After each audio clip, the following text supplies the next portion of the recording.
Hi friends, welcome to our channel. నమస్తే అండి.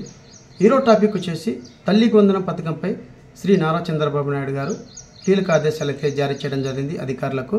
So ప్రధానంగా గత వైసీపీ ప్రభుత్వం మనకి అమ్మఒడి అనే పేరు పథకం కింద ప్రతి ఒక్క కుటుంబంలో చదువుకున్నట్టు పేద విద్యార్థికి 15,000 రూపాయలు అయితే అమౌంట్ అయితే తల్లి ఖాతాకు జమ చేయడం జరిగింది, లేకపోతే సంరక్షణ ఖాతాకు అయితే జమ చేయడం జరిగిందండి.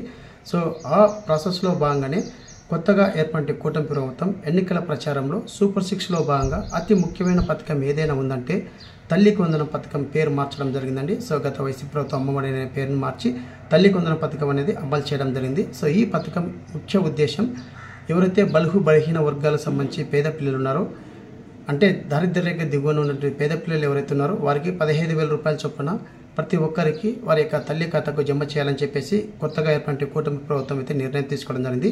సో గత ప్రభుత్వంలో ఒక పిల్లవాడికి మాత్రమే అమ్మఒడి అనేది వర్తించడం జరిగింది. ఇప్పుడు ఎన్నికల ప్రచారంలో వచ్చినటువంటి కూటమి ప్రభుత్వం ఏదైతుందో సూపర్ 6లో భాగంగా తల్లికి వందనం పథకంకి సంబంధించి కుటుంబంలో ఎంతమంది పిల్లలు ఉంటే అంతమందికి 15,000 రూపాయల చొప్పున ప్రతి ఏడాది తల్లి యొక్క ఖాతాకు జమ చేస్తామని చెప్పేసి ఎన్నికల ప్రచారంలో శ్రీ నారా చంద్రబాబు నాయుడు అయితే మనకి మెన్షన్ చేయడం జరిగింది.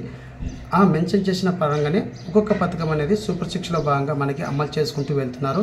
ప్రధానంగా తల్లికి వందనం పథకం పొందాలంటే వాటికి కావాల్సిన అర్హతలు ఏంటి, వారి యొక్క డాక్యుమెంట్ ఏంటని చెప్పేసి మనకి విద్యాశాఖ అధికారి కోన శశిధర్ గారు అయితే ఒక జీవో రిలీజ్ చేయడం జరిగిందండి. జీవో 29లో చెప్పుకున్న విధంగా ఇక్కడ మనకి కొన్ని అంశాలు అయితే మనకి ముఖ్యంగా అప్డేట్ చేయడం జరిగింది. సో తల్లికి వందనం పథకం లబ్ధి పొందాలంటే ఖచ్చితంగా ఆధార్ కార్డు కలిగి ఉండాలని చెప్పేసి క్లియర్గా మెన్షన్ చేయడం జరిగిందండి. ఆధార్ కార్డుకి లేకుంటే ఆధార్ సెంటర్కి వెళ్ళి ఆధార్ అనేది నమోదు చేసుకోవాలని చెప్పేసి ఈ పథకం లాంచ్ అయ్యే సమయానికి ఆధార్ కార్డు నమోదు చేసుకోవాలని చెప్పేసి క్లియర్గా మెన్షన్ చేయడం జరిగింది.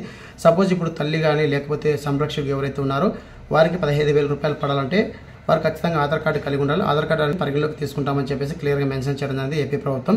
సో ఒకవేళ మీ దగ్గర ఆధార్ లేకుంటే ఈ పథకం ఎప్పుడైతే లాంచ్ అవుతుందో ఆ సమయానికల్లా మీరు ఆధార్ అనేది ఆధార్ సెంటర్లో నమోదు చేసుకొని ఉండాలి. నమోదు చేసుకున్నాక ఇందులో ఈ ఆధార్ కార్డు వచ్చే వరకు మీ దగ్గర ఉన్నటువంటి 10 డాక్యుమెంట్లో ఏదో ఒక డాక్యుమెంట్ అయితే మీ దగ్గర పెట్టుకోండి అని చెప్పేసి వెరిఫికేషన్ చేయడం జరుగుతుందని చెప్పేసి క్లియర్గా మెన్షన్ చేయడం జరిగింది ఏపీ ప్రభుత్వం.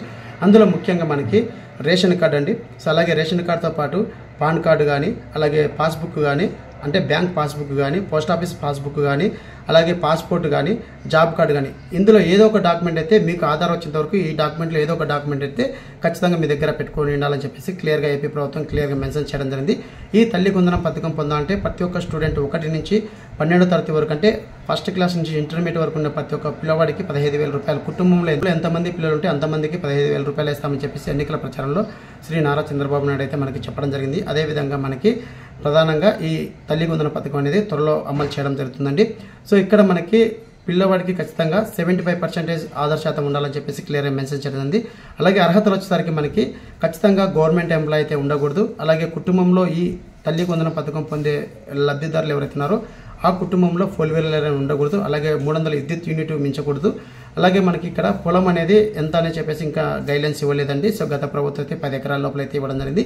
ఇప్పుడు వచ్చినట్టు కూటే ప్రభుత్వం ఇంకా పొలం గురించి అయితే ఎటువంటి అప్డేట్ ఇవ్వలేదు. అలాగే ఇక్కడ మనకి గవర్నమెంట్ ఎంప్లాయ్, గవర్నమెంట్ పెన్షన్స్ కూడా తీసుకోకూడదని చెప్పేసి క్లియర్గా మెన్షన్ చేయడం జరిగింది 65 సంబంధించి. అలాగే ఇప్పుడు ఈ పథకం అనేది మనకి త్వరలో అయితే లాంచ్ చేయడం జరుగుతుంది. ఖచ్చితంగా మీరు ఆధార్ కార్డు అయితే లేకుంటే ఆధార్ సెంటర్కి వెళ్ళి ఆధార్ అనేది నమోదు చేసుకోండి ఖచ్చితంగా. ప్రధానంగా తల్లికి వందనం పథకం సంబంధించి ఈ విధంగా శ్రీ నారా చంద్రబాబు నాయుడు అధికారులకు అయితే కీలక ఆదేశాలు అయితే జారీ చేయడం జరిగిందండి. త్వరలో వీటికి సంబంధించి ఫుల్ గైడ్లైన్స్ అనేది ఒక జీవో కూడా రిలీజ్ చేస్తామని చెప్పేసి మనకి విద్యాశాఖ అధికారి కోన శశిధర్ గారు అయితే మనకి తెలియజేయడం జరిగింది. ఇదండి తల్లికి వందనం సంబంధించి అప్డేట్. మరొక వీడియోతో మీ ముందుకు వస్తున్నాను. Thank you so much. జై హింద్.